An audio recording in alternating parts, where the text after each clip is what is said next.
Iranian officials say that the US has launched fresh airstrikes in several parts of the country. There's been no confirmation from the US military on these latest attacks, but it earlier confirmed striking 170 Iranian targets over 2 days, mainly along the coast near the Strait of Hormuz. Meanwhile, Iran's former supreme leader, Ayatollah Khamenei, has been buried at a shrine in his home city of Mashhad in the northeast of the country, 4 months after his death.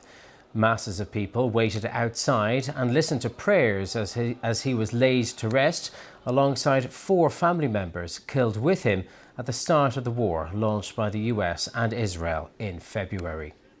Well, one senior Iran analyst says these latest strikes are the result of the US and Iran failing to agree on the terms of the Memorandum of Understanding.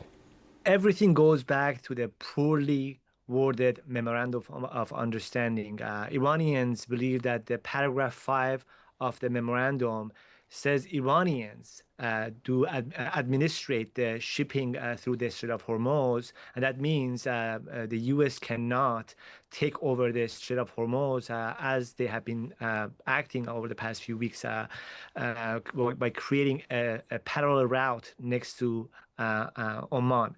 So from the Iranian point of view, the memorandum gives Iranians the power to administrate the shipping, the navigation of the ships through the Strait of Hormuz. Americans say no, this is Iran should not have any control over that.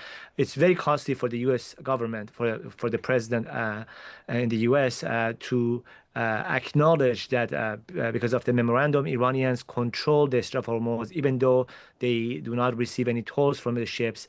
So I think that difference between the interpretation of the memorandum has created this huge escalation, and Iranians believe that the U.S. is trying to make the Strait of Hormuz irrelevant for them and take away this very vital leverage from them through the 60 days of the negotiations they were supposed to do. And that's why I think they have they have started going after ships to make sure that everybody understands they are in control of the Strait of Hormuz. So what's been the reaction within Iran to this latest round of strikes? Our BBC Persian correspondent, Kashar Junaidi, has more. This adds to the uncertainty for many people inside the country. They were hoping that this period of ceasefire, although fragile, would help them move forward with their livelihood. But now, again, they're going to face uncertainty. They don't know if there's going to be a war or not. This situation will have a negative impact on the economic situation as well, adding more pressure to the livelihoods of many people. Of course, there were those people within the opposition who were against memorandum of understanding against a deal between the regime and the Americans, because they believe that this will strengthen the regime. That gives them some hope. And of course, on the other side, the hardliners supporting the regime are very much against any kind of deal with the Americans. What they want is revenge.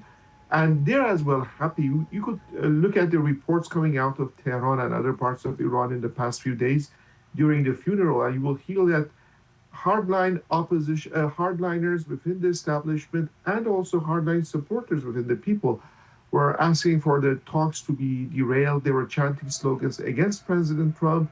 You could see signs in English asking for President Trump to be killed. So there are both sides. There are people who are feeling uncertain, and there are people who are hopeful with this the situation of the talks becoming more fragile.